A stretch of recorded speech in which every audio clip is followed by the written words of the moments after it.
Assalamualaikum warahmatullahi wabarakatuh. Perkenalkan, nama saya Arinun Setiawan. Di sini kita masuk pada materi Cisco CCNA 200 sampai 301 part 1 ya. Yang bertema network fundamental pada bab 1 ya. Apa saja sih materinya? Nah, di sini ada pengenalan jaringan komputer, timeline pembelajaran, instalasi dan pengenalan Cisco Packet Tracer, logical Cisco Packet Tracer, jaringan sederhana, pengenalan TCP/IP, TCP/IP Transport Layer. Nah, langsung saja kita ke materi yang pertama, yaitu pengenalan jaringan komputer. Definisi jaringan komputer ialah jaringan komputer adalah suatu sistem yang menghubungkan dua atau lebih perangkat komputer agar dapat saling bertukar data dan informasi. Tujuan utama dari jaringan komputer adalah memungkinkan komunikasi, efisiensi, serta kolaborasi antar perangkat dengan lebih cepat dan efektif. Di sini kita bisa lihat implementasi dari jaringan komputer. Pengertian dari jaringan komputer adalah dua komputer atau lebih yang bisa saling bertukar data dan bertukar informasi. Sehingga informasi dari komputer A ke komputer B itu bisa saling terhubung atau bisa saling diketahui ketika ada komunikasi di antara keduanya. Lalu bagaimana cara kedua komputer ini bisa saling terhubung? Jadi ada dua mekanisme. Yang pertama di sini menggunakan wired atau kabel, dan kabel yang bisa digunakan itu adalah kabel UTP. Di mana kabel UTP ini yang sering digunakan adalah jenisnya media transmisi, yaitu kabel LAN, yaitu Local Area Network. Ketika kita belajar mengenai sebuah pengkabelan strike ataupun cross, mungkin teman-teman pernah praktik bagaimana cara crimping, bagaimana cara meluruskan kabel, menghubungkan kabel ke RJ45. Nah, di sini ada RJ45. Fungsinya untuk menghubungkan antara kabel dengan jaringan komputer. Nah, disebutlah itu dengan yang namanya port atau RJ45 yang nanti akan kita hubungkan ke dalam port yang ada pada laptop atau komputer. Kalau misalkan pakai wired, kayaknya bakal kurang efisien kalau misalkan kita menggunakan banyak sekali komputer. Nah, jadi apakah harus pakai kabel aja? Jawabannya adalah tidak ya, teman-teman. Di sini kita bisa menggunakan juga yang namanya wireless atau media nirkabel atau tanpa kabel. Kita bisa memanfaatkan WiFi ataupun jaringan internet lainnya yang bisa menghubungkan kita dengan data ataupun wireless tadi. Jika kedua komputer itu saling terkoneksi dengan internet atau wireless, maka dua komputer itu bisa disebut juga dengan jaringan komputer. Jadi, setelah menggunakan kabel, kita juga bisa menggunakan yang namanya nirkabel. Nah, ini adalah topologi yang akan kita pelajari. Ada beberapa tahapan-tahapan ketika sebuah internet itu bisa nyambung ke laptop kita, bisa nyambung ke HP kita. Nah, di sini salah satunya kita membahas tentang wired atau kabel LAN. Di sini teman-teman bisa lihat yang dimaksud dengan port dihubungkan ke RJ45 ini adalah kabel port Ethernet. Jadi biasanya kita itu menghubungkan kabelan yang sudah dimasukkan ke RJ45 itu, nanti dia akan terhubung ke portnya juga, yaitu port Ethernet. Nah, di sini itu ada laptop. Nah, di sini itu ada di laptop ataupun di PC. Kalau misalkan tidak ada, teman-teman bisa menggunakan kabel adaptor untuk USB-nya. Ketika kita nanti akan belajar tentang switch, router, tentang apapun itu yang berhubungan dengan jaringan komputer, itu akan berguna sekali ya teman-teman, kabelan ini atau port RJ45 ini pasti dia akan sangat berguna sekali ketika kita akan menghubungkan antara komputer dengan switch atau switch dengan router atau router dengan switch juga ya teman-teman. Jadi itu semua menggunakan kabel LAN dan di beberapa situasi menggunakan fiber optik atau yang lain sebagainya. Jadi di sini fungsinya kabelan itu selain untuk menghubungkan PC atau komputer, jadi untuk menghubungkan juga ke switch dan ke router. Nah, kita masuk ke materi yang kedua, yaitu timeline pembelajaran. Apa aja sih yang akan kita pelajari pada materi Cisco Certified Network Associate 200 sampai 301 ini? Di sini terdapat timeline pembelajaran. Jadi ini materi yang akan kita pelajari ke depannya, yaitu ada 16 materi di mana kita nanti akan belajar bersama mengenai dasar-dasar dari jaringan komputer, switching, routing, wireless, dan security. Jika diuraikan, terdapat 16 materi mengenai CCNA, yaitu pertama dimulai dengan network fundamental, lalu IP address dan subnetting, ada networking model, kemudian ada pengenalan dan basic Cisco, pengenalan switch, VLAN dan trunking, menghubungkan antar VLAN, remote access, VLAN trunking protokol, port security, spanning tree protocol, header channel, static routing, dynamic routing HRP, dynamic routing OSPF, dynamic routing BGP, dan yang terakhir ada access control list. Nah, itu untuk pembukaan ataupun pengenalan dari CCNA yang akan kita pelajari di sesi berikutnya. Nah, kita akan masuk ke materi yang ketiga, yaitu instalasi dan pengenalan Cisco Packet Tracer. Ketika kita konfigurasi atau meremote Cisco, switch atau router secara real device itu ada beberapa hal yang perlu kita perhatikan. Yang pertama, kita harus menyiapkan kabel konsol, switch ataupun router, dan juga laptop atau PC untuk kita meremote real device tersebut. Nah, ini adalah gambaran ketika teman-teman ingin menghubungkan antara kabel konsol dengan switch dan juga PC. Dan di sini terdapat kabel konsol. Port konsol ini akan dihubungkan ke RJ45 yang ada pada kabelan atau kabel UTP. Lalu setelah itu dari USB-nya itu bisa dihubungkan ke PC atau komputer. Kalau misalnya di sini contohnya ini adalah implementasi ketika kita menggunakan PC, jadi portnya seperti ini. Tapi ketika kita pakainya laptop, kita menggunakan USB. Ada yang menggunakan kabel konsol ke PC seperti ini. Adapun untuk laptop biasa ujungnya itu menggunakan port USB, lalu di sini ada switch ataupun router, kita hubungkan ke port konsol. Ada port konsol, RJ45 connector, setelah itu ke komputer. Itu gambaran ketika kita akan menghubungkan Cisco secara real device. Nah, di sini kita akan coba gimana sih caranya untuk kita mendownload Cisco Packet Tracer terlebih dahulu. Kita search di sini Cisco Packet Tracer, kita enter. Nah, di sini sebelumnya saya sudah memiliki akun, di sini sudah login ya, teman-teman. Jika belum login bisa login terlebih dahulu. Kemudian ada getting started with Cisco Packet Tracer. Nah, teman-teman bisa resume course. Nah, di sini ada modul 1 ya. Teman-teman tinggal klik ke yang bagian download Cisco Packet Tracer 1.3. Nah, di sini sebenarnya ini adalah panduan atau tutorial cara mendownload dan menginstal Cisco Packet Tracer, tapi kita langsung ke linknya saja. Kita klik linknya. Nah, di sini ada downloadnya itu sesuai laptop teman-teman ya. Saya menggunakan Windows, jadi saya pilih Windows, kita klik. Nah, di sini secara otomatis akan langsung mendownloadnya. Tapi karena saya sebelumnya sudah mendownloadnya, jadi saya pause ya teman-teman. Nah, kita coba untuk masuk ke Cisco Packet Tracer ya teman-teman. Kita tunggu. Nah, jika teman-teman pertama kali masuk ke Cisco Packet Tracer itu ada dua cara. Yang pertama itu online ya, kedua itu ada offline. Kalau online itu wajib login terlebih dahulu, tapi kalau misalkan gak mau ribet, gak mau login, teman-teman tinggal matikan koneksi yang ada pada internet teman-teman ya. Di sini saya coba matikan internetnya ya. Nah, ini adalah bentuk aplikasi Cisco Packet Tracer yang kedepannya nanti kita akan simulasikan itu melalui aplikasi ini. Nah, lalu kita akan coba mengenal aplikasi Cisco Packet Tracer itu bisa untuk apa aja sih. Jadi selain itu untuk simulasi di sini juga bisa membuat topologi jaringan ya teman-teman. Misal di sini kita akan membuat jaringan yang sangat sederhana, yaitu terdiri dari router, kemudian switch,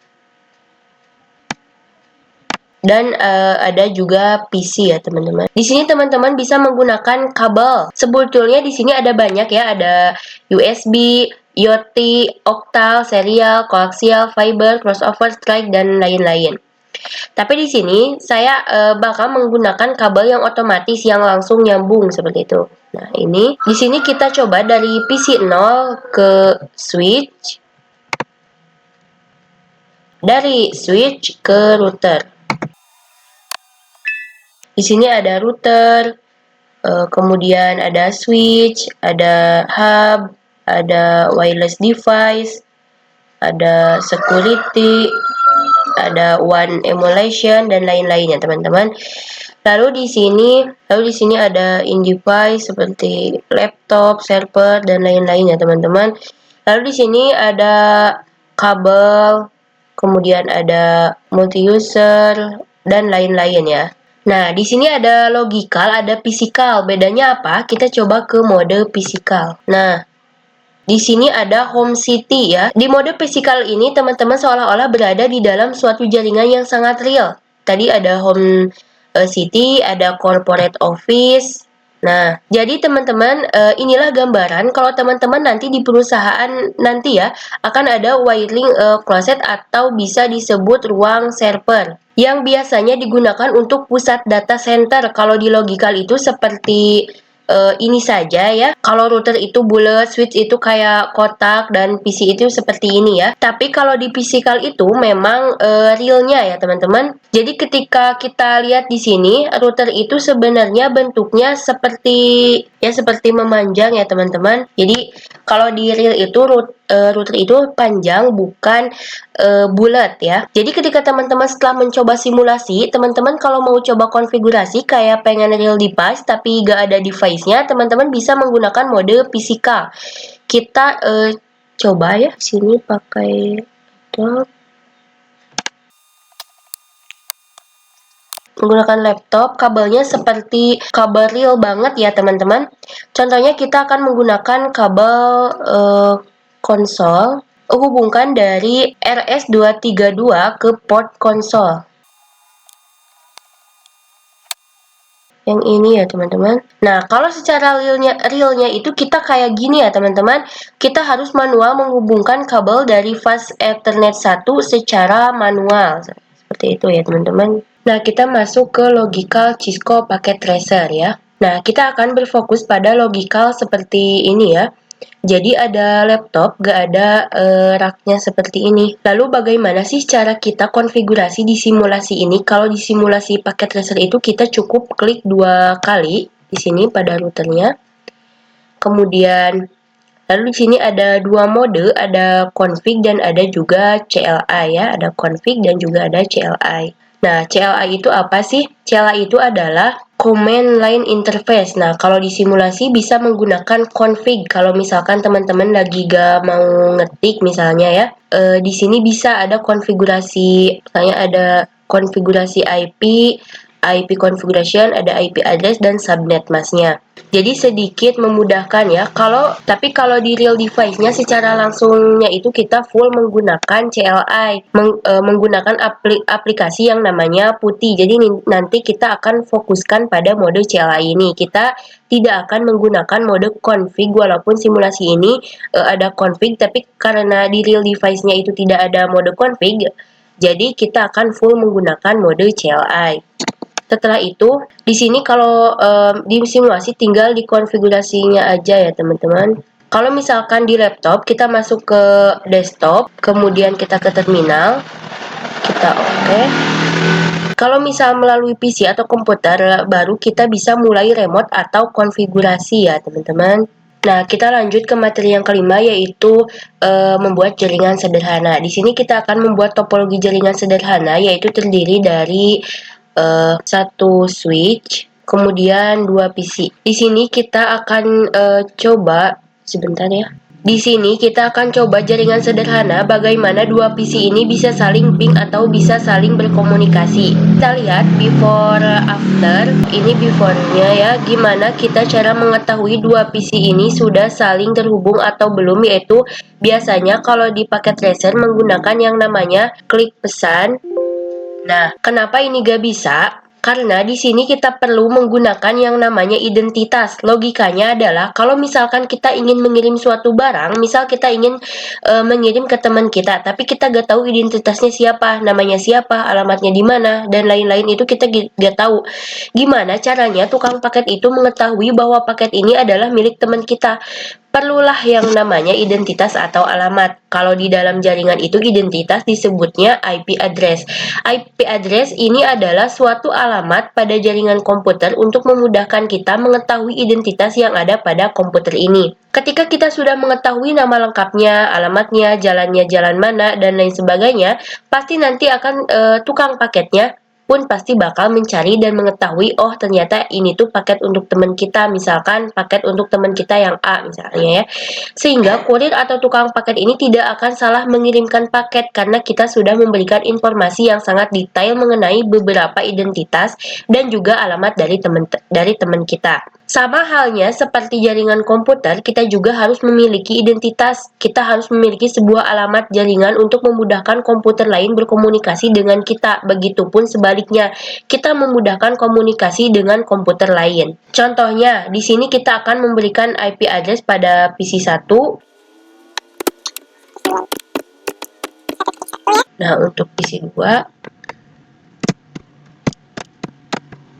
jadi, memang IP address ini adalah sebuah angka ya. Ada beberapa aturan yang harus kita ketahui untuk menentukan sebuah IP address dari suatu komputer. Karena kepanjangan dari IP itu sendiri yaitu Internet Protocol. Di mana protokol itu artinya adalah sebuah aturan yang harus kita ikuti. Jadi, sebelum kita menentukan IP address dari beberapa PC, kita harus tahu dulu ketentuan apa aja sih yang harus kita ikuti dengan IP address yang nanti akan kita tentukan.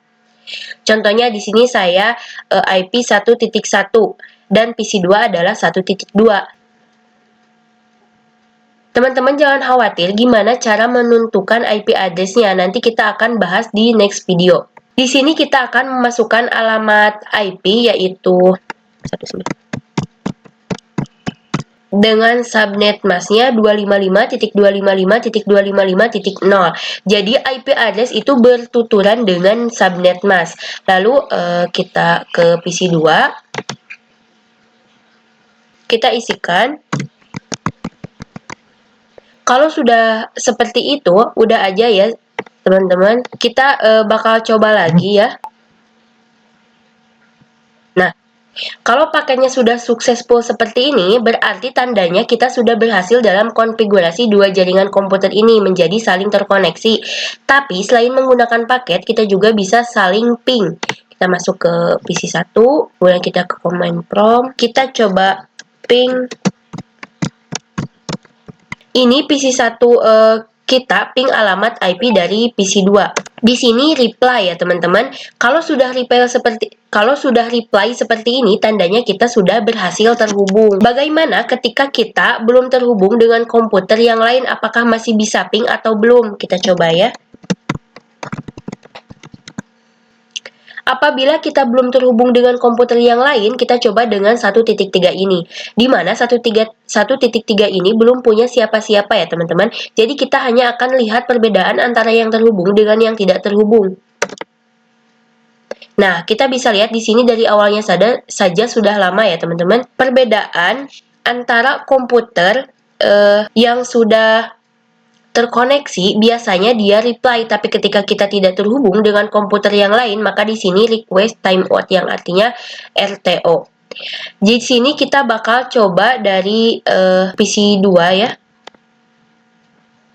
Kita ping IP PC 1. Di sini juga reply ya teman-teman antara PC 2 ke PC 1. Nah, kita masuk ke materi pengenalan TCP/IP.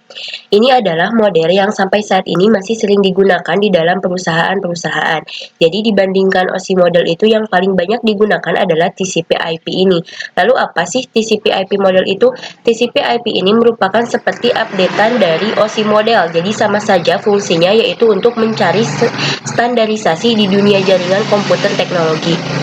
TCP/IP itu dikenal sebagai protokol internet, merupakan dasar dari jaringan internet dan didesain lebih sederhana dibanding OSI model dengan hanya 4 lapisan.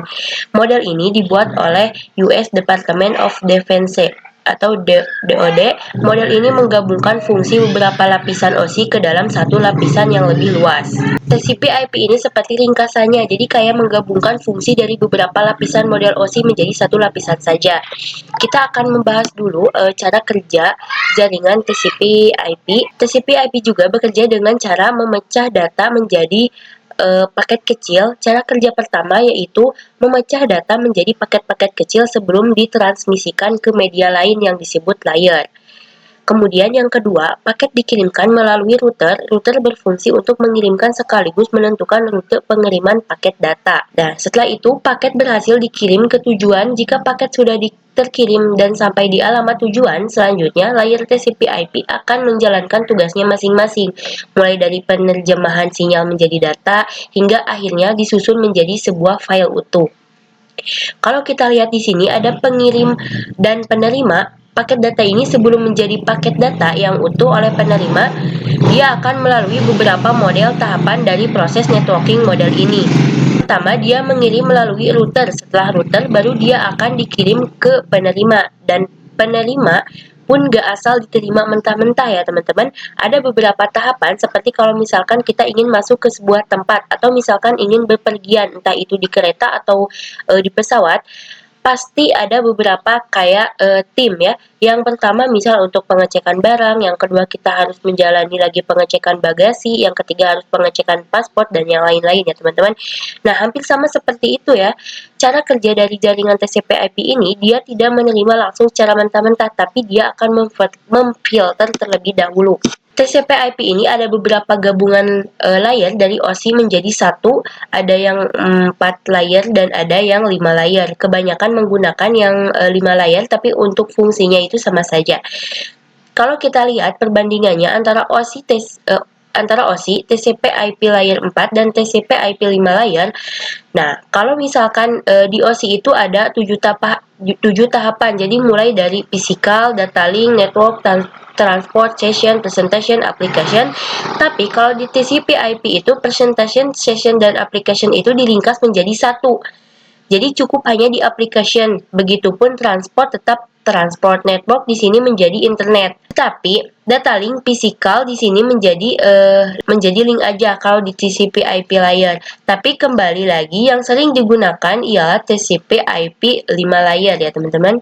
Nah, kita akan masuk ke materi yang terakhir, TCP/IP transport layer. Di sini kita akan membahas TCP/IP yang kedua. Selanjutnya kita akan masuk ke lapisan transport. Transport ini gunanya untuk apa? Dia itu untuk mengatur pengiriman data dan memastikan keandalan komunikasi antar aplikasi pada host yang berbeda. Jadi, transport layer ini dibagi menjadi dua, ada TCP dan ada UDP. Di sini ada HTTP. Ketika kita akan mengakses sebuah URL atau sebuah link, itu akan masuk ke setelan di application ke transport layer, di mana transport layer ini dia akan menentukan dia itu termasuk protokol TCP atau UDP. Nah, kalau perbedaannya itu apa sih? Kita akan bahas mengenai TCP. Kalau TCP itu adalah Transmission Control Protocol, di mana memang TCP ini menggunakan koneksi data dikirim secara berurutan, mencegah data yang macet dan mempermudah dalam menentukan dan memperbaiki kesalahan. Negatifnya, terdapat banyak komunikasi dua arah antara kedua pihak sehingga butuh waktu yang lebih lama.